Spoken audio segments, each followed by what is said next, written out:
Hello and welcome to पढ़ रहे classes. आप सभी का पढ़ रहे में स्वागत किया जाता है।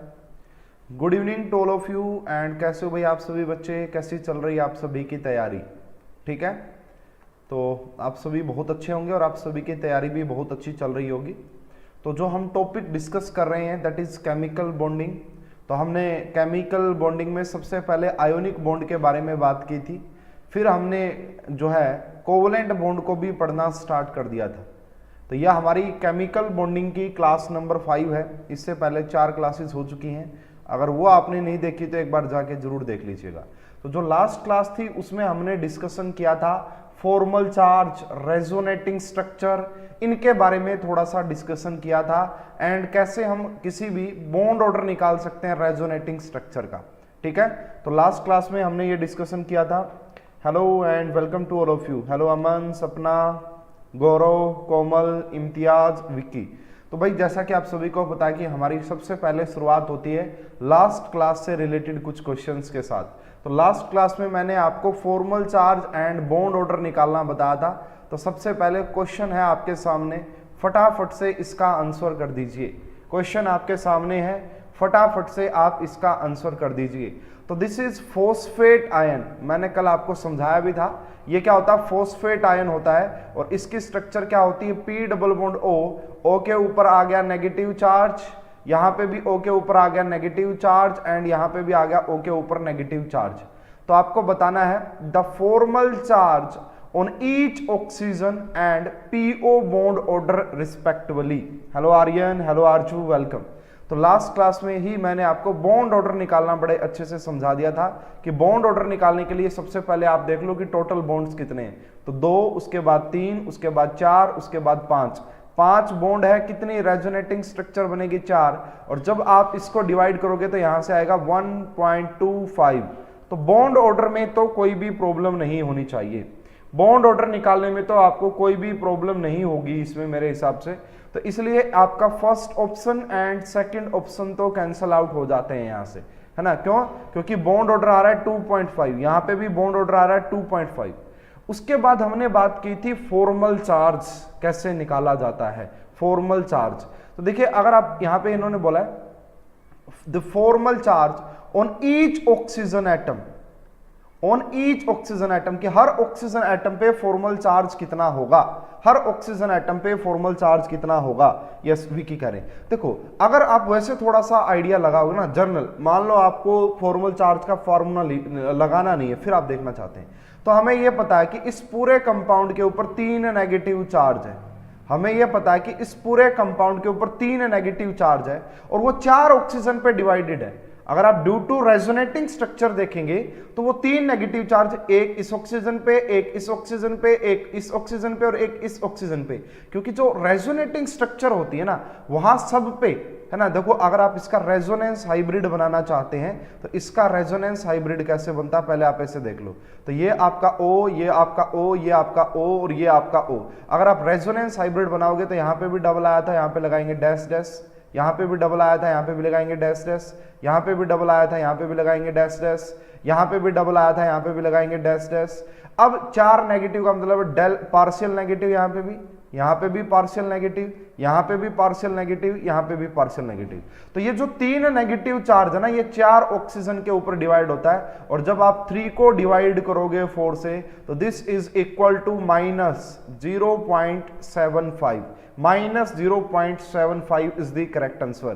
तो इस क्वेश्चन का जो करेक्ट और सही आंसर आना था वो आना था 3 एंड मोस्टली बच्चों ने यही बोला कि C is the correct answer. Very good Vicky, Aman, Aryan, Gaurav, Komal, Nishu.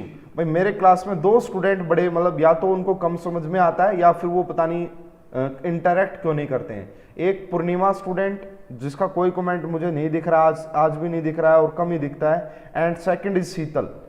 Purnima and Sheetal अगर आप मुझे सुन रहे तो प्लीज कनेक्ट कीजिए मेरे साथ, कमेंट कीजिए, मैं आपको काफी अच्छे से समझा पाऊंगा। ठीक है, तो पहला क्वेश्चन ये था, होप कि आप सभी को समझ में आ गया होगा। चलिए एक और क्वेश्चन मैं आपके लिए लेके आया हूं और ये भी बहुत ही बढ़िया क्वेश्चन है, ऑर्गेनिक केमिस्ट्री से आप इसको रिलेट कर सकते हैं। तो फटाफट से आप इस क्वेश्चन का आंसर बताइए कि क्या होगा। What formal charge present in the compound this, यहाँ पे जो आपको कंपाउंड दिखाई दे रहा है दिस इज, ये बेंजीन हो गया भाई, बेंजीन, ठीक है, C6H5 फिनाइल बोलते हैं इसे, है ना, फिनाइल। उसके बाद यहाँ पे कार्बन का है जो ट्रिपल बॉन्ड हो गया, एंड ये नाइट्रोजन, यहाँ पे ऑक्सीजन, और इसकी बात की जाएगी। तो देखो हम क्या करते हैं, यहाँ पे जो दिख रहा है ज्यादातर वो nitrogen, carbon and oxygen. Option किस किस का दिख रहा है, नाइट्रोजन, कार्बन एंड ऑक्सीजन। तो सबसे पहले मैं इस ऑक्सीजन का निकालने के लिए हम बात कर लेते हैं। ऑक्सीजन के पास 6 वैलेंस इलेक्ट्रॉन होते हैं, नाइट्रोजन के पास 5 वैलेंस इलेक्ट्रॉन होते हैं, तो 3 तो इसने यहाँ पे शेयर कर लिए, और एक जो था इलेक्ट्रॉन लोन पेयर अपना, वो इसको कोऑर्डिनेट कर रखा है। तो समझ रहे हो ना मेरी बात को, इसको कोऑर्डिनेट किया हुआ, जब भी जाके ये सिंगल बॉन्ड बना होगा। तो इसको आप देखो, सबसे पहले अगर आप ऑक्सीजन के ऊपर फॉर्मल चार्ज निकालने जाओगे तो कैसे, फॉर्मल चार्ज ऑन ऑक्सीजन, तो कैसे, वैलेंस इलेक्ट्रॉन कितने, 6, माइनस में लोन पेयर कितने हो गए, 6, प्लस में 1/2, शेयर्ड पेयर ऑफ इलेक्ट्रॉन कितने हो गए, यहाँ पे शेयर्ड पेयर ऑफ इलेक्ट्रॉन सिर्फ 2। तो इसलिए अगर आप देखोगे तो यहां से आप साफ साफ देख पा रहे हैं कि ऑक्सीजन के ऊपर -1 चार्ज आएगा, ऑक्सीजन के ऊपर -1 चार्ज आएगा। और वैसे भी यार आप थोड़ा सा आइडिया लगाओ, आप सभी को ये पढ़ाया जाता है कि जिस डायरेक्शन में कोऑर्डिनेट बॉन्ड की डायरेक्शन, मतलब जिस साइड कोऑर्डिनेट बॉन्ड की डायरेक्शन होती है उसके ऊपर नेगेटिव चार्ज दिखाते हैं, और जिसकी तरफ से डोनेट किया जाता है वहां पे पॉजिटिव। ये नेगेटिव ऐसे ही नहीं आता, ये फॉर्मल चार्ज ही होता है। और ऐसे ही अगर आप नाइट्रोजन पे फॉर्मल चार्ज देखोगे तो वो कितना आ जाएगा, नाइट्रोजन के पास 5 वैलेंस इलेक्ट्रॉन होते हैं, लोन पेयर इसके पास 0 है, बॉन्ड पेयर की बात करोगे तो 1 2 3 4 5 6 7 और 8 को डिवाइड करोगे 2 से तो 5 में से 4 जाएगा, कितना आ जाएगा, 1। तो इसका मतलब नाइट्रोजन के ऊपर +1 फॉर्मल चार्ज है, एंड ऑक्सीजन के ऊपर आपका -1 चार्ज है, ठीक है, ऑक्सीजन के ऊपर -1, नाइट्रोजन के ऊपर +1। अगर आप इसकी बात करेंगे कार्बन की, तो कार्बन के पास कितने वैलेंस इलेक्ट्रॉन होते हैं, 4, minus lone pair 0, and bond pair की बात करोगे तो वही हो जाएगा यहाँ पे कितना, 8 का आधा 4, 8 का आधा 4, तो 4 में से 4 जाएगा कितना, 0। तो ये ऑप्शन इसलिए गलत हो गया, देखो नाइट्रोजन के ऊपर -1, यहां से इस ऑप्शन को एलिमिनेट कर दीजिए, नाइट्रोजन के ऊपर +1 बट कार्बन के ऊपर -1 नहीं होगा, इसको एलिमिनेट कर दीजिए, इसको एलिमिनेट कर दीजिए, एंड क्लियरली आप देख पाएंगे कि इस क्वेश्चन का करेक्ट आंसर डी होता है, इस क्वेश्चन का करेक्ट आंसर डी होगा। तो जरूरी नहीं है कि आप फॉर्मूले से ही जाएं, जरूरी नहीं है कि आप फॉर्मूले से ही जाएं, आप जर्नल जो आपका थोड़ा सा जर्नल जो टॉपिक्स हैं उनको भी देख के आप इसको कनेक्ट कर सकते हैं, ठीक है। तो चलिए भाई, ये 2 क्वेश्चन जो कि लास्ट क्लास से जुड़े हुए थे, अब हम स्टार्ट करेंगे हमारी one of the famous theory and conceptually. अगर आप टॉपिक को डिटेल में समझना चाहते हैं और बढ़िया लेवल के क्वेश्चन अगर आप सोल्व करना चाहते हैं तो ये 2 टॉपिक समझना बड़ा जरूरी हो जाता है। ये बेसिक है भाई, पूरी केमिस्ट्री के बेसिक है, ये पूरी केमिस्ट्री के ये 2 topic, periodic properties and chemical bonding. तो यहाँ पे अगर आप वीबीटी की बात करोगे, मैंने आपको कहा था कि अब हम कोवलेंट बॉन्ड के लिए थ्योरीज पढ़ रहे हैं। सबसे पहले हमने थ्योरी पढ़ी Lewis octet theory.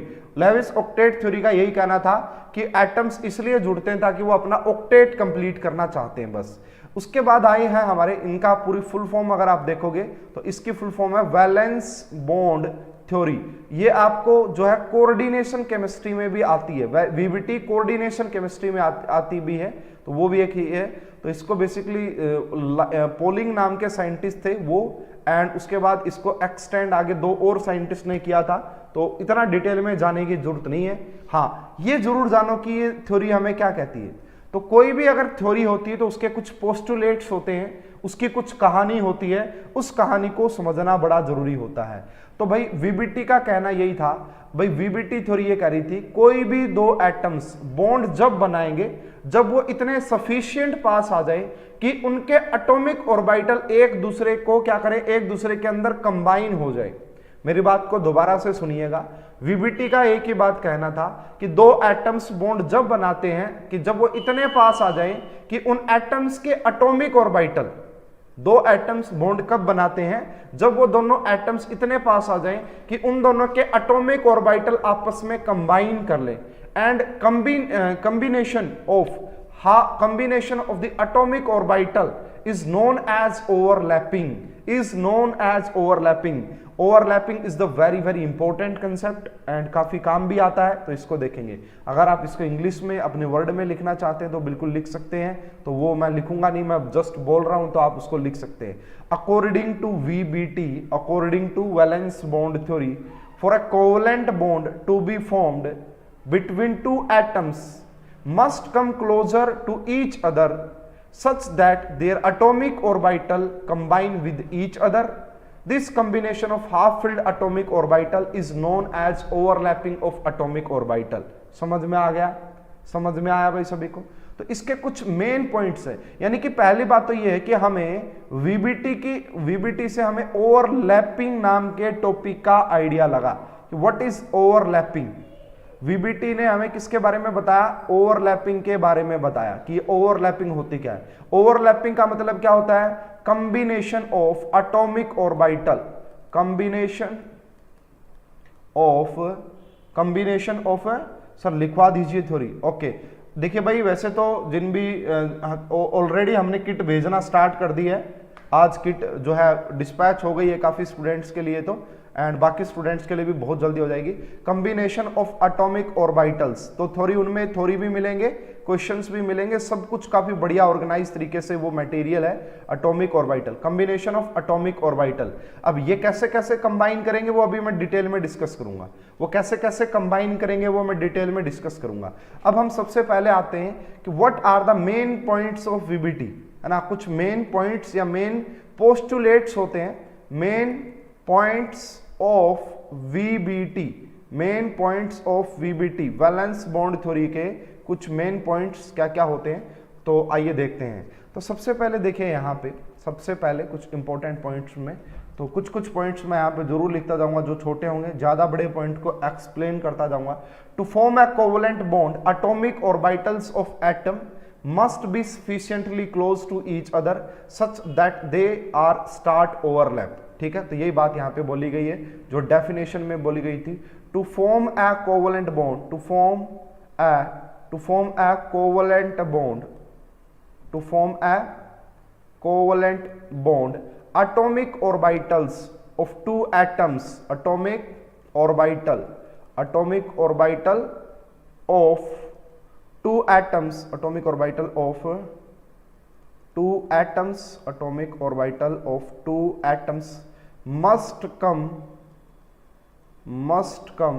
Sir HAU के लिए किट से बाहर पढ़ने की जरूरत है? नहीं है, बिल्कुल भी नहीं है भाई।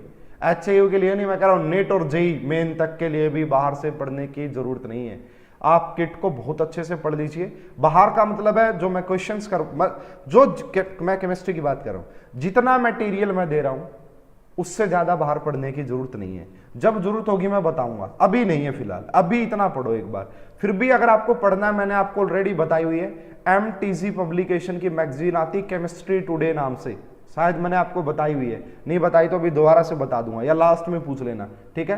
To form a covalent bond, atomic orbitals of two atom must come closer to each other, must come closer to each other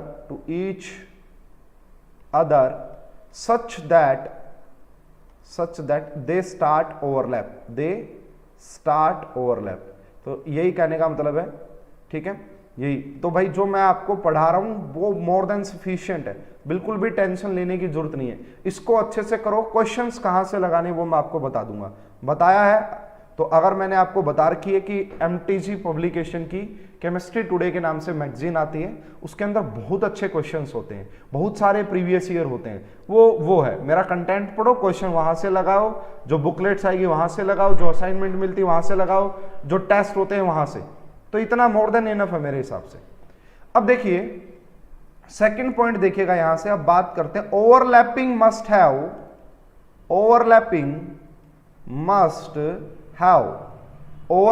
must have, कोई भी जो एटॉमिक ऑर्बिटल्स है उनके अंदर ओवरलैपिंग ऐसे ही नहीं कि ऐसे भी हो जाएगी। दो चीजों का होना बड़ा जरूरी है। पहली चीज होती है आपका हाफ फिल्ड नेचर, जो ओवरलैपिंग ऑर्बिटल्स की बात हम यहां पे कर रहे हैं।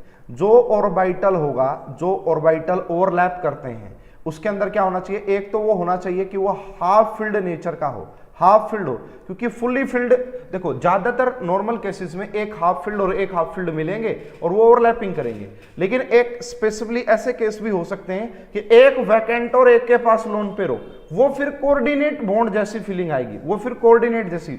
तो पहली कंडीशन है कि हाफ फिल्ड ऑर्बिटल होने चाहिए, हाफ फिल्ड ऑर्बिटल होने चाहिए, नॉर्मल बता रहा हूं, नॉर्मल अगर कोवलेंट बॉन्ड बनाना चाहते हैं। दूसरा होना चाहिए अपोजिट स्पिन ऑफ इलेक्ट्रॉन, दूसरा क्या होना चाहिए, opposite spin off electron, electrons की जो स्पिन है वो भी कैसी होनी चाहिए, अपोजिट होनी चाहिए। यहीं पे अगर आप लिखना चाहते हो कि ये मैंने नॉर्मली बताया कोवलेंट बॉन्ड के लिए, कोई कोवलेंट सिंगल बॉन्ड है, ट्रिपल बॉन्ड, उसके लिए। तीसरा पॉइंट ये अगर कोऑर्डिनेट बॉन्ड की बात करोगे, अगर आप यहीं पे कोऑर्डिनेट बॉन्ड की बात करना चाहते हैं तो कोऑर्डिनेट बॉन्ड के लिए खास बात क्या होती है कि एक ऑर्बिटल फुली फिल्ड होना चाहिए, फुली फिल्ड एटॉमिक ऑर्बिटल हो, एक तो फुली फिल्ड हो और दूसरा क्या हो, उसके दूसरे के पास वैकेंट ऑर्बिटल होना जरूरी है। यानी कि एक तो पूरा लेके आएगा भाई इलेक्ट्रॉन पेयर और दूसरे के पास क्या होना चाहिए, वैकेंट ऑर्बिटल, दूसरे के पास क्या होना चाहिए, आपका वैकेंट ऑर्बिटल होना चाहिए। ठीक है, समझ गए बात को। उसके बाद देखिए फोर्थ पॉइंट क्या कहता है, ये सारे पॉइंट्स वीबीटी के बड़े इंपॉर्टेंट है। Extent of overlapping should be less than 50%, otherwise electron repulsion will be very high. यानी कि देखिए एक्सटेंट ऑफ ओवरलैपिंग, समझिएगा इस बात को, extent of overlapping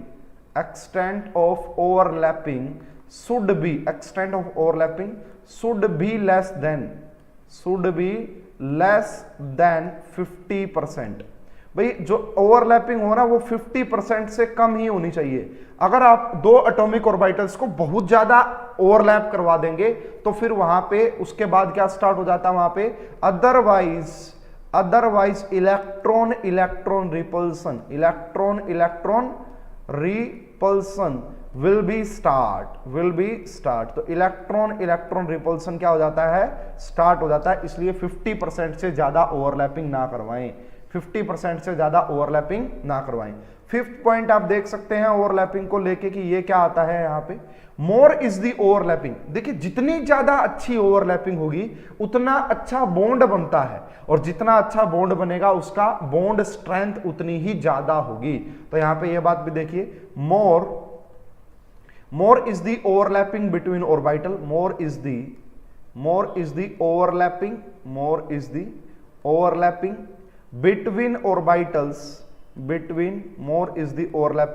between orbitals, more stronger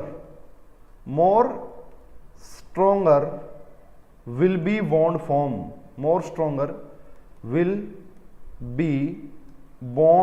formed, ठीक है, बॉन्ड फॉर्म्ड, ठीक है। मोर विल बी बॉन्ड एनर्जी, क्योंकि जितना ज्यादा बॉन्ड स्ट्रॉन्ग होगा उसको तोड़ने के लिए उतनी ज्यादा एनर्जी देनी पड़ती है। मोर विल बी बॉन्ड एनर्जी को मैं लिख देता हूं बीई से, and more will be the stability of compound, ठीक है। मोर विल बी स्टेबिलिटी, जितना स्टेबल बॉन्ड होगा उतना ज्यादा ही वो compound, more will B stability and lesser bond length. ये बात भी ध्यान रखें, यहाँ पे लेसर बॉन्ड लेंथ की बात हो रही है। देखो यार जितनी अच्छी ओवरलैपिंग होती है, इसको आप ऐसे कनेक्ट करो, आप मान लो भाई दो दोस्त बने, फॉर एग्जाम्पल आप HAU में पहुंच जाते हैं। देखो एग्जाम्पल भी मैंने दिया ही नहीं आज।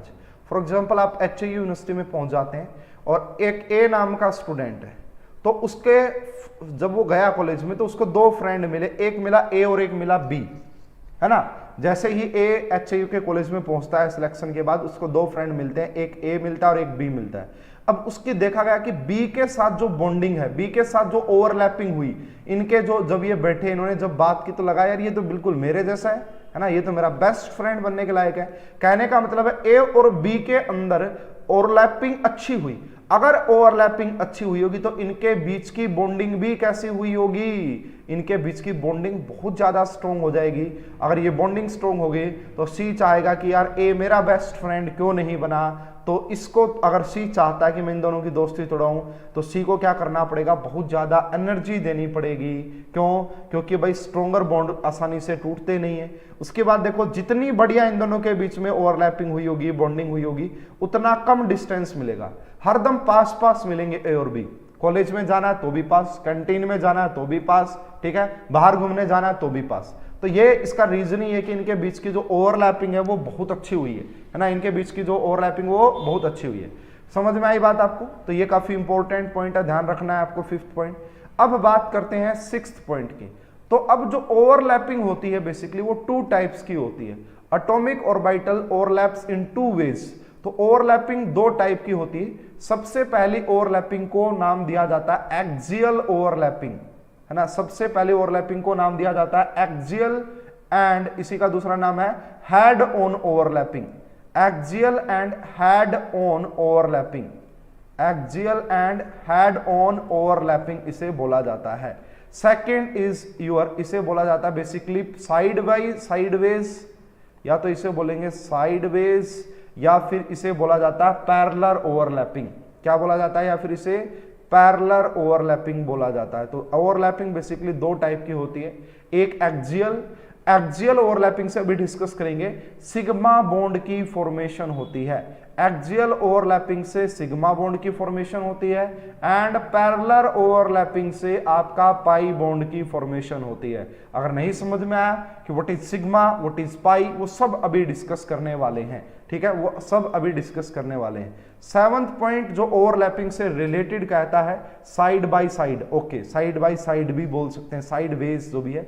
Lobes of atomic orbital should be have same sign. इसको भी थोड़ा सा देखिएगा, ये काफी इंपॉर्टेंट, थोड़ा सा JEE advance point of view से इंपॉर्टेंट हो जाता है। लोब्स ऑफ एटॉमिक ऑर्बिटल, ये JEE advance point of view से, lobes of atomic orbital should be have same sign. Atomic orbitals should be have same sign। इसका मतलब समझना भाई, have same sign, इसका मतलब समझ लेना स्टूडेंट। ये थोड़ा सा नॉर्मल नहीं है, ये काफी बढ़िया है, और ये जब समझ में आता है जब आपने पढ़ा हो quantum mechanical model of atom या फिर स्क्रोडिंजर वेव इक्वेशन। देखो अगर मैं पी ऑर्बिटल्स की बात करूं, मान लो ये पी ऑर्बिटल सभी को पता होगा कि डंबल शेप का होता है। तो यहां पे 2 साइन होते हैं, एक पॉजिटिव और एक नेगेटिव। तो कोई भी 2 एटॉमिक ऑर्बिटल कब कंबाइन करते हैं, जब ये देखो, ये जो पॉजिटिव और नेगेटिव साइन है ये कोई इलेक्ट्रॉन को रिप्रेजेंट नहीं कर रहा है। यहां पे इस पॉजिटिव का मतलब ये नहीं कि यहां पे इलेक्ट्रॉन की कमी है, इस नेगेटिव का मतलब ये नहीं है कि यहां पे इलेक्ट्रॉन ज्यादा है। ये जो साइन है, this is the sign of wave function. ये किसका साइन होता है? वेव फंक्शन का साइन होता है। अगर आपने स्क्रोडिंजर वेव इक्वेशन पढ़ी होगी तो वहां पे आपको वेव फंक्शन साई करके पढ़ाया गया होगा। तो this is the sign of wave function. ये कोई भी ऐसा नहीं है कि इसका मतलब, तो कोई भी ओवरलैपिंग जब ही होती है जब इनके सेम साइन होते हैं, सेम साइन। मान लो भाई एक एटॉमिक ऑर्बिटल है P, उसका पॉजिटिव और दूसरा पॉजिटिव मिल रही है, तो बिल्कुल अगर सेम साइन है, मान लो पॉजिटिव एंड पॉजिटिव के बीच में ओवरलैपिंग हो रही है, एंड दूसरा नेगेटिव और नेगेटिव के बीच में ओवरलैपिंग हो रही है, तो इस टाइप की ओवरलैपिंग को नाम दिया जाता है पॉजिटिव ओवरलैपिंग या फिर कंस्ट्रक्टिव ओवरलैपिंग। क्या नाम दिया जाता है? अगर आपके इन लोब्स के साइन सेम होंगे, इस बात को ध्यान से समझिएगा, किसी को बड़ी डाउट आए पूछिएगा, तो अगर ये सेम साइन है इनके, तो इसको क्या नाम दिया जाता है? इसको नाम दिया जाता है आपका पॉजिटिव ओवरलैपिंग। इसको नाम दिया जाता है आपका पॉजिटिव ओवरलैपिंग। और पॉजिटिव ओवरलैपिंग से ही बॉन्ड की फॉर्मेशन होती है, पॉजिटिव ओवरलैपिंग से ही बॉन्ड की फॉर्मेशन होती है, ये बात ध्यान रखना। उसके बाद अगर ऐसा हो जाए कि भाई हमारे पास क्या हो, एक का पॉजिटिव साइन हो दूसरे का नेगेटिव, एक का नेगेटिव दूसरे का पॉजिटिव, मतलब साइंस डिफरेंट हो, तो इसको हम नेगेटिव ओवरलैपिंग बोलते हैं। इसको हम क्या नाम देते हैं? Negative overlapping. And negative overlapping से बॉन्ड की फॉर्मेशन नहीं होती है। नेगेटिव ओवरलैपिंग से no bond formation, no bond formation, कोई भी बॉन्ड फॉर्मेशन नहीं होती है। अब यहां पे देखिए 2 ओवरलैपिंग हमने पढ़ी है। First is positive overlapping. ये जब होती है जब एटॉमिक ऑर्बिटल्स के अंदर जो लोब्स है उनका जो साइन सेम हो। तीसरी एक और ओवरलैपिंग होती है और जिसके ऊपर HAU में क्वेश्चन पूछा जा चुका है एंड जेईई में, नीट सभी में क्वेश्चन पूछा जा चुका है, उसको हम बोलते हैं जीरो ओवरलैपिंग। एक और टाइप ऑफ ओवरलैपिंग होती है जिसे हम जीरो ओवरलैपिंग बोलते हैं। इसमें क्या होता है, ओवरलैपिंग होती ही नहीं है, ना पॉजिटिव होती ना नेगेटिव होती। तो जीरो ओवरलैपिंग का मतलब होता है नो ओवरलैपिंग। अब ये कब होती है नो ओवरलैपिंग, इसका डिस्कशन करेंगे। ये कब होती है नो ओवरलैपिंग, इसका डिस्कशन अभी आने वाले उसमें मैं करने वाला हूं इस बात का, ठीक है। जैसे जैसे हम आगे बढ़ेंगे वो ये मुझे याद दिला देना कि सर आपने जीरो ओवरलैपिंग जैसा कुछ बोला था कि जीरो ओवरलैपिंग भी होती है, ठीक है। इसका मतलब होता है नो ओवरलैपिंग। पहले मुझे एक चीज पढ़ानी पड़ेगी, उसके बाद ही आपको समझ में आएगी, दैट इज न्यूक्लियर एक्सिस, ठीक है। तो अभी तक मेरे हिसाब से आपको सारे पॉइंट समझ में आ रहे होंगे वीबीटी के। वीबीटी में बेसिकली हम किसकी बात कर रहे हैं, वीबीटी में हम ओवरलैपिंग की बात कर रहे हैं, क्योंकि वीबीटी ने ये बात बोली थी कि पहले ओवरलैपिंग को सीख लो कि ओवरलैपिंग होती क्यों है, क्या क्या किस तरीके से होती है, कितने टाइप की होती है, वही बातें। उसके बाद देखिए more closer is the valence shell to the nucleus, more will be the extent of overlapping, hence more stronger bond will be the formed। देखो यहां पे क्या बात बोली गई है 8th पॉइंट में, more closer is the valence cell, more closer is the valence cell to the nucleus, extent of overlapping is high, extent of overlapping is high, इसका भी बड़ा काम आएगा भाई, is high, इसका भी बहुत जगह यूज किया जाएगा high, and hence bond formation is stronger, यानी कि bond formation is also heavier, या bond formation कैसा बनेगा, strong बनेगा। भाई जो भी सेल न्यूक्लियस के जितने पास होगी उनके बीच में उतनी ही अच्छी ओवरलैपिंग होती है, और जितनी अच्छी ओवरलैपिंग होगी वो बॉन्ड उतना ही ज्यादा स्ट्रॉन्ग होगा। एग्जांपल के तौर पे देख सकते हो भाई, मान लो मुझे ओवरलैपिंग करवानी है 1 और 1s की, तो 1 के बीच में सबसे बढ़िया ओवरलैपिंग होती है, इनका बॉन्ड सबसे स्ट्रॉन्गर माना जाता है। समझ में आ रही ना बात, यह आगे जाके बड़ा काम आता है, जीओसी में भी बड़ा काम आएगा, जब मैं आपको बैक बॉन्डिंग पढ़ाऊंगा वहां पे भी काम आएगा। बैक बॉन्डिंग याद कर लेना, आज ही वर्ड बोल रहा हूं, आगे जाके सारी चीजें काम आती है। तो यहाँ 1-1 के बीच में ओवरलैपिंग सबसे ज्यादा स्ट्रॉन्ग होती है, उसके बाद 2-2 के बीच में, उसके बाद 3-3 के बीच में। तो इस तरीके से आपका ये जाता है। यहाँ पे बस ये n का मतलब क्या है, यहाँ पे ये जो 1-1 लिखे जा रहे हैं ये n है, n बोले तो आपका क्या है, ये सेल है, ठीक है भाई, n बोले तो आपका सेल है, यहाँ पे सेल बोले तो प्रिंसिपल या वैलेंस सेल जो भी बोलेंगे। 9th पॉइंट की तरफ बढ़ते हैं। 9th पॉइंट क्या कहता है, yes this is also very very much important, already आपने ये पढ़ा होगा। Between two subshell of same shell more is the directional in nature in the subshell, more will be the extent of overlapping. Yes this point is very very much important, ये भी काफी important हो जाता है। देखिए ये कह रहा है इफ सेल इज सेम, मतलब भाई आपकी जो सेल है वो आपने सेम कर दी, भाई फिक्स कर दिए कि 2 है या 2p कर दिए। तो अब 2 में तो s भी हो सकता है और 2 में तो p भी हो सकता है।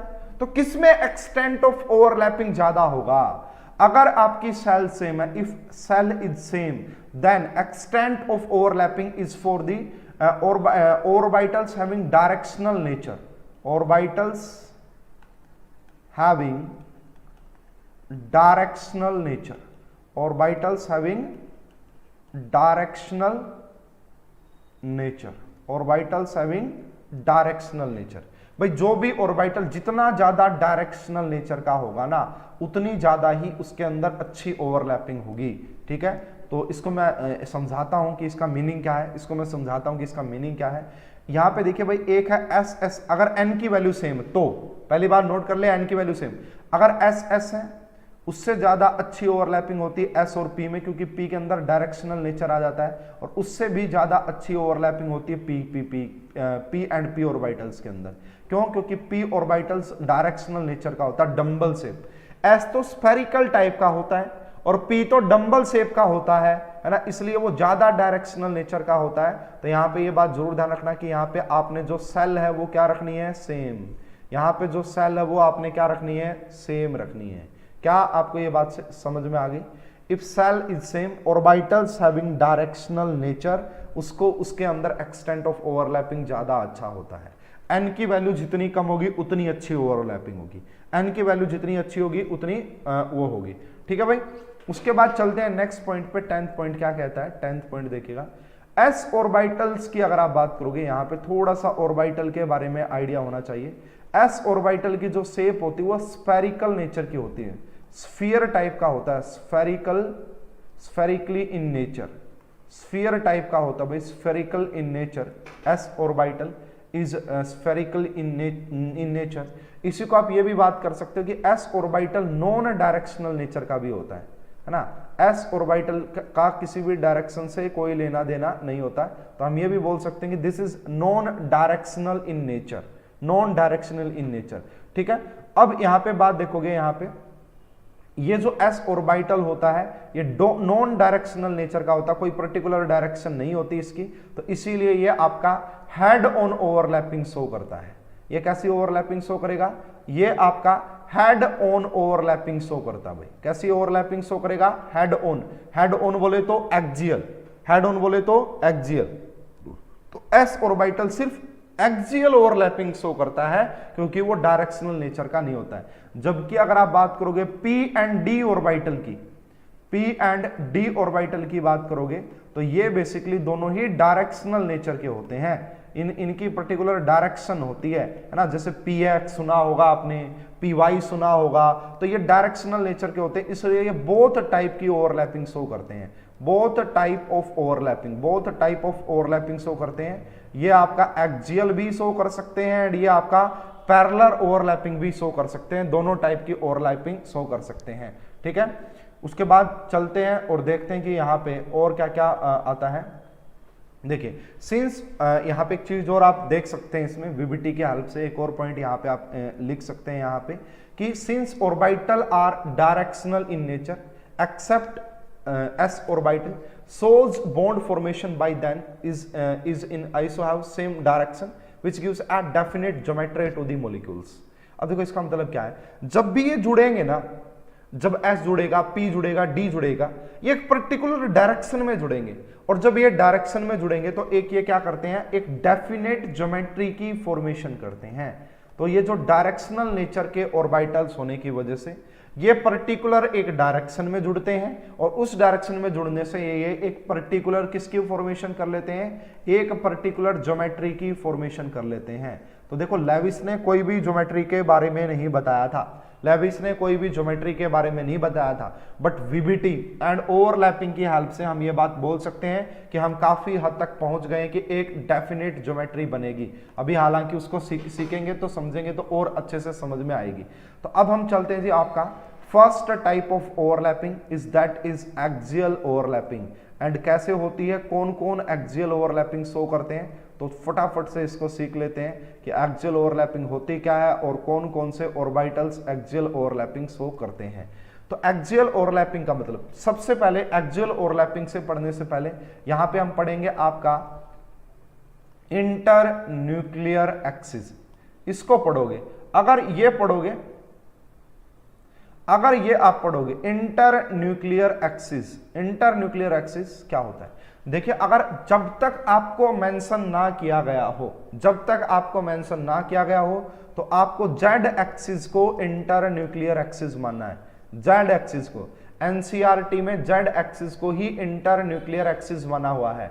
इंटर न्यूक्लियर एक्सिस ऐसी जो न्यूक्लियस से पास कर रही है उसको आप बोल सकते हैं। Overlapping which take place along internuclear axis is known as axial overlapping, and due to this overlapping sigma bond is formed. Due to this overlapping sigma bond is formed. तो ये देखो भाई, ऐसी ओवरलैपिंग जब एटॉमिक ऑर्बिटल्स आपका, जब atomic orbitals internuclear axis के along मिलते हैं, है ना, इंटरन्यूक्लियर एक्सिस के अलोंग मिलते हैं, तो वहां पे जो ओवरलैपिंग होती है उसे एक्सियल ओवरलैपिंग बोला जाता है ना। तो यहां पे देखिए when two orbitals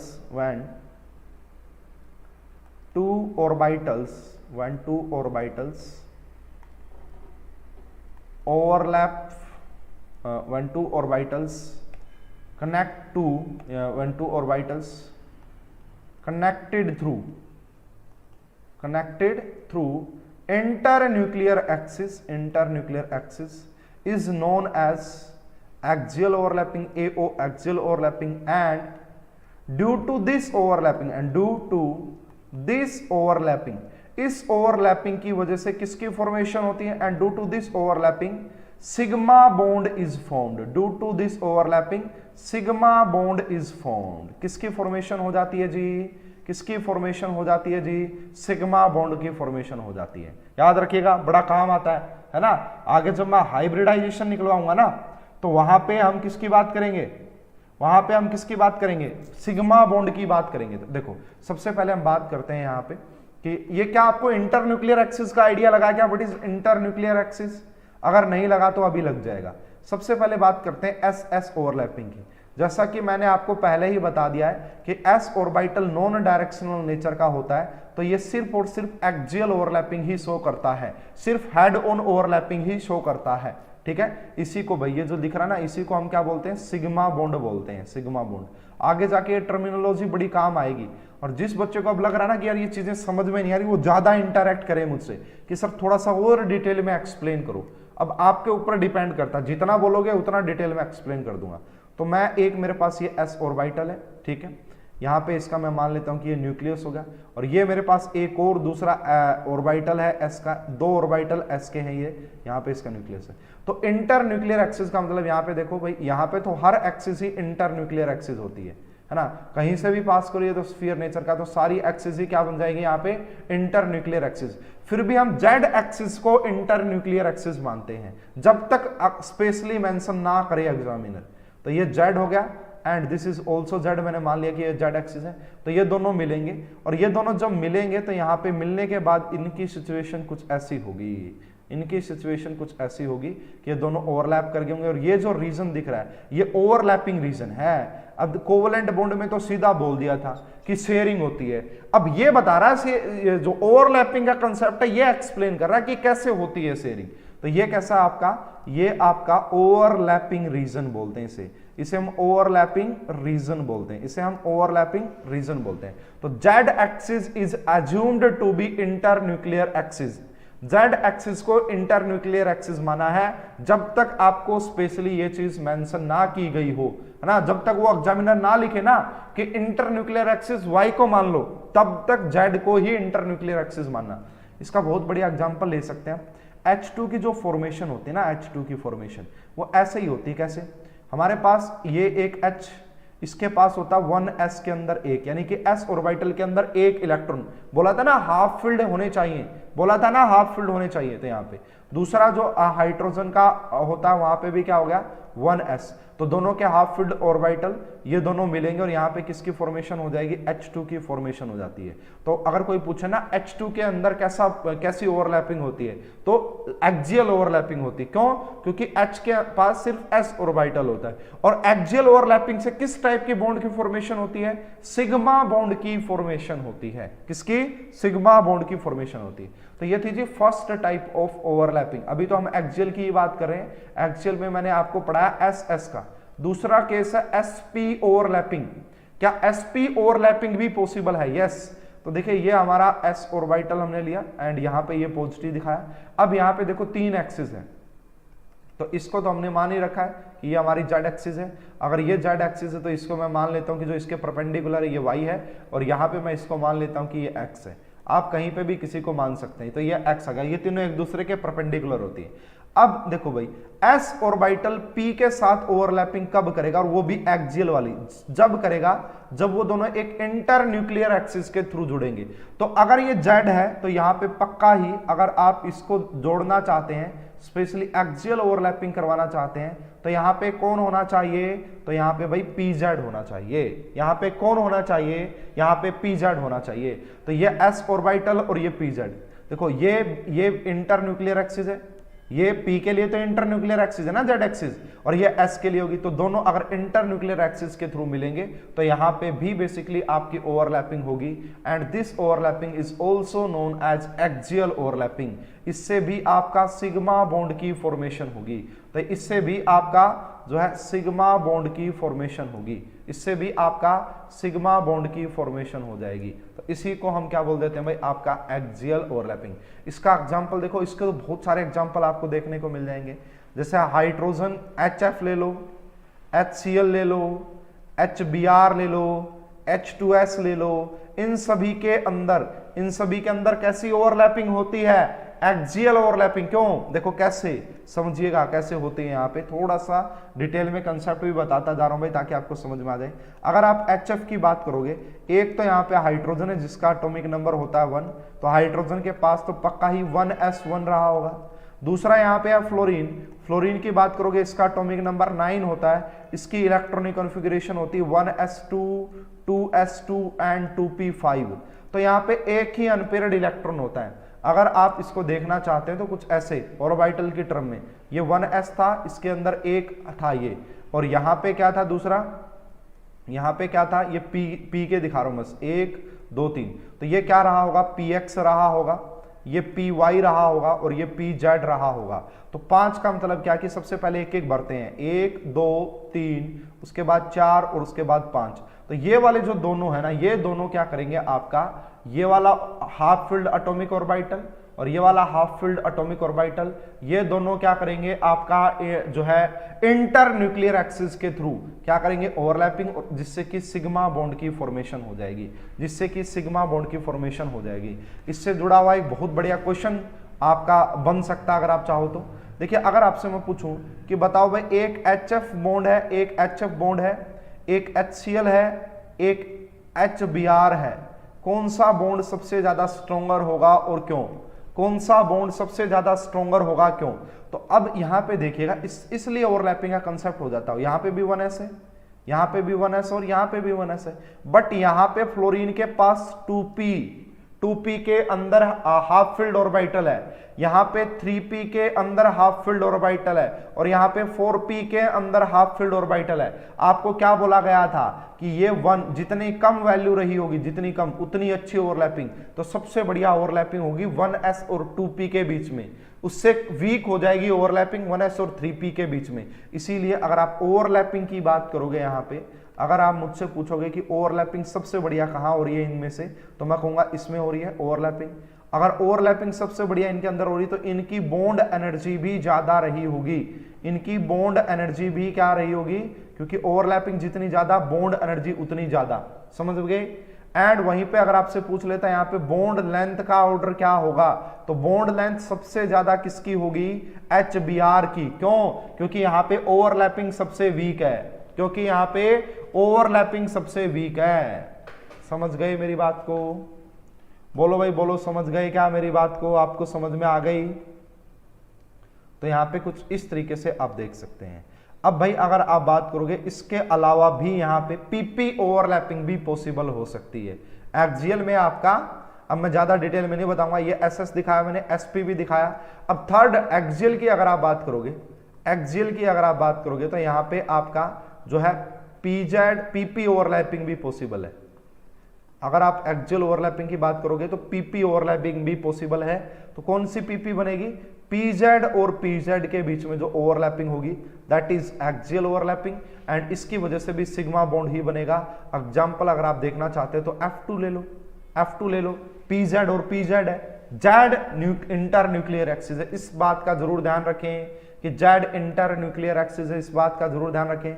अब हम बात करते हैं second type of overlapping, that is known as sideways overlapping and parallel overlapping. तो ये क्या होती है भाई, ये आपका इंटर न्यूक्लियर एक्सिस के थ्रू नहीं जुड़ते हैं, ये आपका ऊपर की तरफ यानी कि पैरेलल एटॉमिक ऑर्बिटल्स के बीच में बनता है। तो इसके no doubt sir, okay very good, बहुत ही बढ़िया। Overlapping which take place above और बिलो इंटर न्यूक्लियर एक्सिस, ऐसी ओवरलैपिंग जो इंटर न्यूक्लियर एक्सिस के ऊपर और नीचे हो रही हो is known as lateral overlapping. इसी का एक और नाम लिख लो भाई, कभी आ जाए तो परेशान मत होना, इसी को लैटरल ओवरलैपिंग भी बोला जाता है, lateral overlapping. And due to this overlapping, इस ओवरलैपिंग की वजह से किसकी फॉर्मेशन होती है, इस ओवरलैपिंग की वजह से आपका पाई बॉन्ड की फॉर्मेशन होती है, इस ओवरलैपिंग की वजह से आपका पाई बॉन्ड की फॉर्मेशन होती है।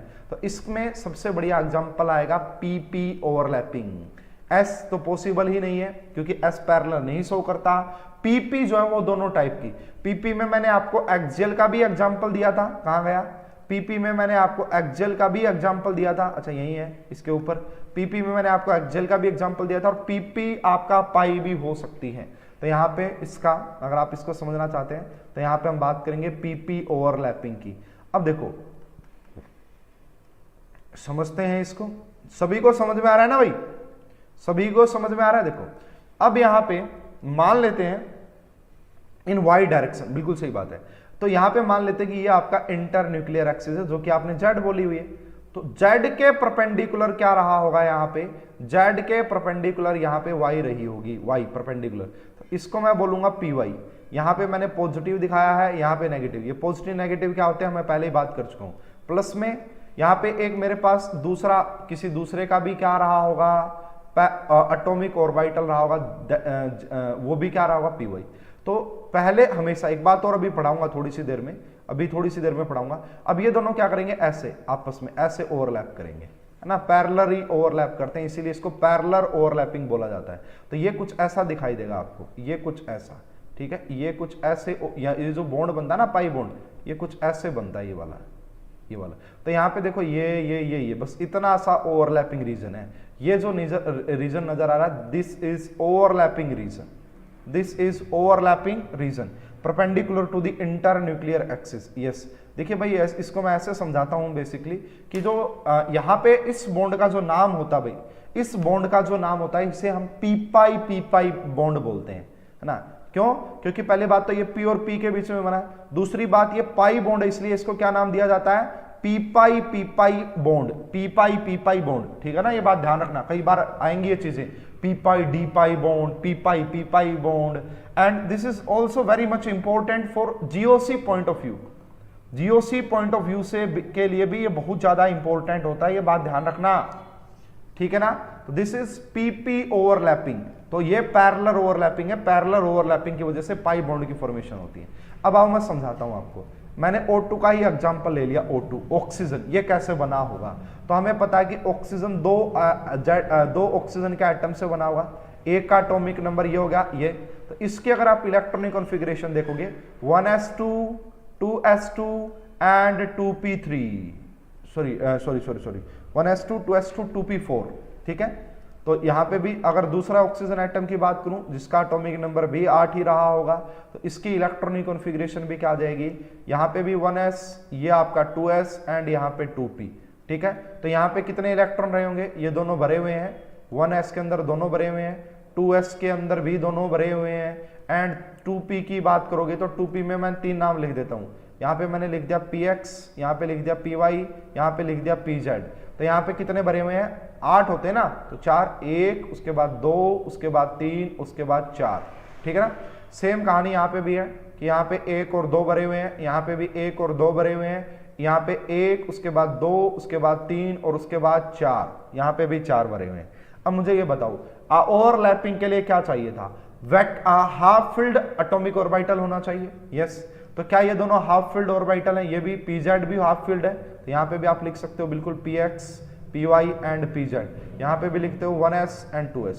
अब यहाँ पे हमें ये पक्का पता लग गया है कि ये जो है ये pz और ये जो pz है, ये दोनों कैसी ओवरलैपिंग करेंगे, pz और pz कैसी ओवरलैपिंग करेंगे, दिस इज एक्सियल ओवरलैपिंग, और इस एक्सियल ओवरलैपिंग की वजह से सिग्मा बॉन्ड बनेगा।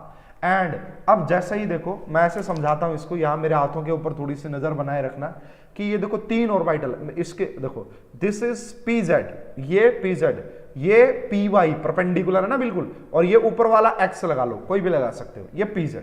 तो ये क्या था pz, और तो ये दोनों क्या करेंगे, सबसे पहले हमेशा एक्सियल ओवरलैपिंग होती है भाई, ये बात ध्यान रखना, पहले हमेशा सिग्मा बॉन्ड बनता है, पहले हमेशा एक्सियल ओवरलैपिंग होती है। तो ये दोनों जब देखो ये ऐसे हैं, ये दोनों जब अप्रोच करेंगे तो सबसे पहले आगे कौन मिलेगा, इंटर न्यूक्लियर एक्सिस वाला, कौन इस इंटर न्यूक्लियर एक्सिस के थ्रू मिलेगा, तो ये कौन सा बॉन्ड बनेगा, तो ये बनेगा मेरा सिग्मा बॉन्ड, तो pz। उसके बाद जैसे ये बॉन्ड बना, ये पास आई, ये दोनों भी अप्रोच करेंगे, फिर अब ये दोनों ये एक्सियल एक्सिस के थ्रू मिला है एंड ये पैरेलल मिल रहे हैं, तो इसकी वजह से कैसा बॉन्ड बना होगा फिर पाई बॉन्ड। तो यहां से मैं ये समझाना चाह रहा था, हमेशा पहले सिग्मा बॉन्ड की ही फॉर्मेशन होती है। तो यहाँ पे पीवाई और पीवाई जुड़ेंगे और ये किसकी फॉर्मेशन करेंगे, ये आपका पाई बॉन्ड की फॉर्मेशन करेंगे, ये आपका पाई बॉन्ड की फॉर्मेशन करेंगे। अगर आप इसको और अच्छे से समझना चाहते हैं तो बिल्कुल मैं समझा दूंगा, हालांकि तो मैंने हाथों से समझा ही दिया है, वो तो सबसे बेस्ट। अगर आपको समझ में आ गया हो तो ये ग्रीन वाले के ऊपर थोड़ा सा फोकस कीजिएगा, ग्रीन वाले के ऊपर थोड़ा सा फोकस कीजिएगा, जो मैं ग्रीन बना रहा हूं यहाँ पे। तो दिस इज जेड, ये जो नजर आ रहा है आपको ये पी जेड है, एंड इसके जस्ट परपेंडिकुलर जो मैं ब्लू से रिप्रेजेंट कर रहा हूं, इसके जस्ट परपेंडिकुलर जो मैं ब्लू से रिप्रेजेंट कर रहा हूं, तो यहां पे भी क्या रहा होगा, एक ऑर्बिटल एंड यहां पे भी एक रहा होगा। तो ये है आपका पी जेड और ये है आपका पी वाई, ठीक है, ये एक ऑक्सीजन एटम के हैं। अब दूसरे ऑक्सीजन एटम पे क्या रहा होगा, ये आपका हो गया पी जेड और ये आपका हो गया पी वाई, ये आपका हो गया पी वाई, ठीक है। तो यहां पे आप देख सकते हैं, यहां पे आप देख सकते हैं कि this is p y and this is p z. तो सबसे पहले यहां पे भी एक इलेक्ट्रॉन है और यहां पे भी आपका एक इलेक्ट्रॉन भरा हुआ है, तो सबसे पहले ये दोनों आपस में मिलेंगे, एक्सियल ओवरलैपिंग की फॉर्मेशन होगी। एक्सियल ओवरलैपिंग के बाद ही आपका जो है पाई बॉन्ड बनता है, ये बात आप जरूर ध्यान रखें। तो यहाँ पे ये था, यहाँ पे ये था, इसी प्रकार इसके अंदर आप इसको घुसा दीजिए इस प्रकार से, तो ये सिग्मा बॉन्ड बना, ये दो इलेक्ट्रॉन आ गए। उसके बाद ये एंड ये एंड ये एंड ये, इसको वैसे इस तरीके से दिखा दिया जाता है, ठीक है। तो ये इस प्रकार से नाइट्रोजन में दो पाई बॉन्ड और एक सिग्मा बॉन्ड, बिल्कुल सही बात है, बिल्कुल सही बात है। तो क्या यहां से हम एक कंक्लूजन निकाल सकते हैं, क्या यहां से हम ये निकाल सकते हैं, देखो हमें इतना तो पता होता है कि ऑक्सीजन के अंदर डबल बॉन्ड बना है ना, ऑक्सीजन के अंदर दो बॉन्ड बने हुए हैं। तो पहले कौन सा बॉन्ड बना था, सिग्मा, यानी कि डबल बॉन्ड, ऑक्सीजन का जो बॉन्ड होता है वहां पे एक सिग्मा बॉन्ड होता है एंड एक पाई बॉन्ड होता है। O2 के अंदर जो डबल बॉन्ड होता है उसमें एक सिग्मा होता है और एक पाई होता है। क्या ये बात मान रहे हो, क्या ये बात मान रहे हो? इसी प्रकार आप नाइट्रोजन का भी डिस्कस कर सकते हैं, नाइट्रोजन की भी बात करोगे इसी प्रकार आप नाइट्रोजन का भी डिस्कस कर सकते हैं। तो नाइट्रोजन की बात करोगे तो उसके अंदर ट्रिपल बॉन्ड बनता है। सबसे पहले क्या बना होगा, एक्सियल, उसके बाद पीवाई वाला और उसके बाद पीजेड वाला, क्योंकि उसकी इलेक्ट्रॉनिक कॉन्फ़िगरेशन 2p3 होती है, 2p3 तीनों ही हाफ फिल्ड होते हैं, इसलिए समझ में आ गई क्या बात भाई सभी को। तो जो पैरेलल ओवरलैपिंग का पहला केस हमने पढ़ा वो था आपका पी ओवरलैपिंग। अब पैरेलल ओवरलैपिंग का एक और केस जो मोस्ट कॉमन रहता है, ज्यादा तो पीपी ही पूछता एग्जामिनर, बट यहां पे पीडी ओवरलैपिंग भी हो सकती है। And PD overlapping is parallel overlapping, PD overlapping is parallel overlapping. क्या मीनिंग हुआ इस बात का, क्या मीनिंग हुआ? तो यहाँ पे क्या, एक पी का ऑर्बिटल होगा कोई ना कोई, उसके पास हाफ फील्ड इलेक्ट्रॉन होंगे, एंड यहाँ पे डी का ऑर्बिटल भी रहा होगा। डी यहाँ पे जो होता है भाई वो डबल डंबल शेप की स्ट्रक्चर रखता है। इन सभी की अगर आपको स्ट्रक्चर देखनी है तो एक दिन मैं आपको एनिमेशन की हेल्प से समझा दूंगा बहुत अच्छे से, एनिमेशन की हेल्प से। अब ये क्या करेंगे यहाँ पे, अब ये क्या करेंगे यहाँ पे, ये वाला, तो ये दोनों कैसी ओवरलैपिंग ही कर सकते हैं यहाँ पे, ये हमेशा पैरेलल ओवरलैपिंग ही करेंगे। और ये जो पैरेलल ओवरलैपिंग होगी, इस पैरेलल ओवरलैपिंग की वजह से किसकी फॉर्मेशन होगी, पाई बॉन्ड की। बट अब यहाँ पे जो ये बॉन्ड बन रहा है ना, this is known as p pi d pi bond. यहाँ पे जो ये बॉन्ड बन रहा है, यहाँ पे ये जो बॉन्ड बन रहा है, ये बन रहा है पी एंड डी, इसलिए इसको बोला जाता है P pi d pi bond. कई बार क्वेश्चन आता है। Hello Manish, welcome, good evening. अभी तो भाई थोड़ा सा हाई लेवल की चीजें चल रही हैं, तो मैं आपको अलग से गाइड कर दूंगा, आप मुझसे कनेक्ट कर लीजिएगा, ठीक है, कि कैसे आपको पढ़ना है, कैसे आपको चीजें करनी है, ठीक है। हम केमिकल बॉन्डिंग पढ़ रहे हैं, 11th क्लास का टॉपिक होता है, इससे पहले भी हम एक टॉपिक पढ़ चुके हैं, तो वो मैं आपको अलग से गाइड कर दूंगा एक बार, ताकि आपको चीजें थोड़ी सी क्लियर हो जाए। ये रहा, तो देखो पी पाई बॉन्ड होता है और एक P pi d pi bond होता है। कौन सा बॉन्ड ज्यादा स्ट्रॉन्गर होता है? पी पाई ज्यादा स्ट्रॉन्गर होता है। तो ये जनरली वीकर बॉन्ड होता है भाई, है ना, ये जनरली आपका वीकर होता है। क्या आप सभी को समझ में आ रहा है भाई? किसी को कोई डाउट तो नहीं हो रहा, किसी को कोई प्रॉब्लम तो नहीं आ रही है ना? इसका एक बहुत अच्छा एग्जांपल वो देखते हैं, क्योंकि कई बार क्वेश्चन पूछ लिया जाता है। इसका एक बहुत अच्छा एग्जांपल होता है, वो देखते हैं, that is SO3, sulphur trioxide, sulphur trioxide, इसकी बात करते हैं। सबसे पहली बात तो आप यहाँ पे देखिए, जो सल्फर होता है उसका एटॉमिक नंबर होता है 16, उसकी इलेक्ट्रॉनिक कॉन्फ़िगरेशन होती है 1s2 2s2, है ना, 1s2 2s2 2p6 3s2 and 3p4। तो ये इसकी क्या होती है, इलेक्ट्रॉनिक कॉन्फ़िगरेशन होती है। No doubt sir, yes sir, okay, बहुत बढ़िया, यानी कि सभी को समझ में आ रहा है, सभी को समझ में आ रहा है। तो अच्छी बात है भाई, समझ में आ रहा है तो कोई भी आपको प्रॉब्लम होने वाली नहीं है, कोई भी आपको प्रॉब्लम होने वाली नहीं है अगर इस तरीके से समझते जाएंगे तो। अब यहाँ पे देखिए जो सल्फर है, अगर मैं सल्फर की बात करूं तो इसको ले लेते हैं सिर्फ बाहरी को। तो यहाँ पे 3s के अंदर 2 इलेक्ट्रॉन है, 3s के अंदर, एंड यहाँ पे 3p के अंदर कितने हैं, 4, 3s, यहाँ पे 3p के अंदर कितने हैं, 4, 1 2 3 4। तो ये मैं सल्फर की बात कर रहा हूं। अब यहाँ पे 3 ऑक्सीजन भी तो हैं, यहाँ पे 3 ऑक्सीजन भी तो हैं, अब उनका कैसे करना पड़ेगा, देखिए। अब यहाँ पे ठीक है, यहाँ तक हम पहुंच गए हैं, एक बार इसको नो डाउट, किसी को भी कोई डाउट आ नहीं रहा है, तो ये तो बहुत ही अच्छी बात है। 1 मिनट आप रुकिएगा ताकि मैं इसको एक बार अच्छे से देख लेता हूं।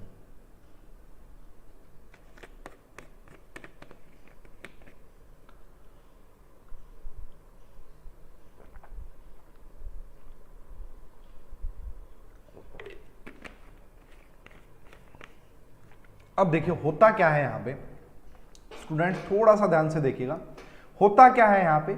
आप सभी को पता है जब 3s 3p होता है तो एक 3d भी होता है ना, 3d के पास 5 ऑर्बिटल होते हैं, 1 2 3 4 और 5, ठीक है। तो इसके पास जो 3d होता है इसके पास भी 5 ऑर्बिटल होते हैं। अभी ये वैकेंट है, खाली है, अभी ये खाली।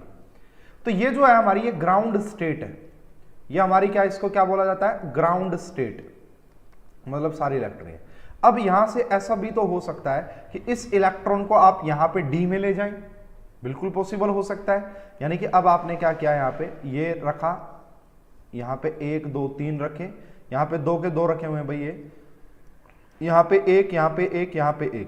अब आपने क्या किया, 3p से इलेक्ट्रॉन उठा के 3d में ले गए, क्योंकि वो खाली पड़ा था, तो यहां पे ले गए। इसको बोला जाएगा फर्स्ट एक्साइटेड स्टेट, FES, इसको क्या बोला जाएगा, फर्स्ट एक्साइटेड स्टेट। आप यहां पे एक और काम कर सकते हैं कि आप S वाला भी उठा के ले जाएं, है ना, यहां पे भी 1 बचेगा, 1, उसके बाद ये आपका 3p,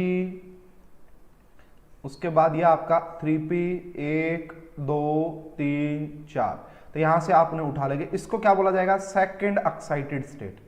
इसको क्या बोलेंगे भाई, सेकंड एक्साइटेड स्टेट। अब हमारे पास यहां पे ये सिचुएशन फाइनली आ गई है, इसको बोला जाएगा सेकंड एक्साइटेड स्टेट। क्या बोलेंगे इसे, second SES, second excited state. तो यहां पे आप देख सकते हैं, this is 3p, sorry this is 3s, this is 3p and this is 3d, ठीक है। अब हमारे पास 3 ऑक्सीजन है, एक ऑक्सीजन के पास अगर आप 2 की बात करोगे, क्योंकि यहां पे 2 होगा, तो यहां पे कितने होंगे उसके पास, 1 2 3 और 4, ये पहला ऑक्सीजन। उसके बाद जो दूसरा ऑक्सीजन रहा होगा उसके पास भी ऐसा ही रहा होगा, 1 2 3, क्योंकि 3 ऑक्सीजन है, 1 2 3 4। और जो तीसरा ऑक्सीजन रहा होगा उसके पास भी कुछ ऐसा ही रहा होगा, 1 2, यानी कि 1 2 3 4। तो सबसे पहले क्या होगा यहाँ पे भाई, इस S के बीच में और इस P के बीच में कैसी ओवरलैपिंग हो जाएगी, दैट इज एक्सियल ओवरलैपिंग। तो सिग्मा बॉन्ड की फॉर्मेशन हो जाएगी, सिग्मा बॉन्ड की फॉर्मेशन हो जाएगी, समझ रहे हो ना। उसके बाद यहां से क्या होगा, ये जो PZ है और ये जो PZ है, यहां से भी किसकी फॉर्मेशन हो जाएगी, सिग्मा की। यहां से भी किसकी फॉर्मेशन हो जाएगी भाई, सिग्मा बॉन्ड की फॉर्मेशन हो जाएगी। तो एक सिग्मा यहां से बन गया, एक सिग्मा यहां से बन गया। उसके बाद एक सिग्मा और बनेगा, कहां से बनेगा वो भी देखना है। तो ये देखिए, इसका हमने किसके साथ बनाया है, इसका हमने किसके साथ बना दिया, सिग्मा। यार तो कहने का मतलब है, जब आप SO3 की स्ट्रक्चर को देखोगे, ऐसी स्ट्रक्चर होती है SO3 की ऐसी स्ट्रक्चर होती है। तो इसमें आप क्या क्या देख पा रहे हैं, इसमें आप ये देख पा रहे हैं कि यहाँ पे भी एक सिग्मा बॉन्ड है, एक पाई बॉन्ड है, यहाँ पे भी एक सिग्मा बॉन्ड है और एक पाई बॉन्ड है, यहाँ पे भी आपका एक सिग्मा बॉन्ड और एक पाई बॉन्ड है। तो यहाँ पे 3 सिग्मा बॉन्ड और 3 पाई बॉन्ड होते हैं। तो यहाँ पे एक जो पाई बॉन्ड होता है वो होता है 2p pi and 3p pi sigma bond. यहाँ पे एक जो ये बॉन्ड बना है ना, इसको थोड़ा सा और अच्छे से समझना पड़ेगा। ये वाला सिग्मा बन गया था, इसका और इसका मान लो px और px का आपने पाई बॉन्ड बना दिया, तो ये देखो इसके 2p पाई और इसका 2p इसका 3p, इनके बीच में क्या बना, एक सिग्मा बॉन्ड। उसके अलावा जो ये दो डी में पड़े हुए हैं, ये दो जो डी में पड़े हुए हैं, ये इसके साथ क्या बनाएंगे, पाई बॉन्ड बनाएंगे, और इस पाई बॉन्ड को नाम दिया जाएगा क्या, इस पाई बॉन्ड को नाम, यहां पे दो जो होते हैं वो होते हैं 2p पाई एंड 3d पाई। तो कई बार क्वेश्चन आता है भाई क्या SO3 के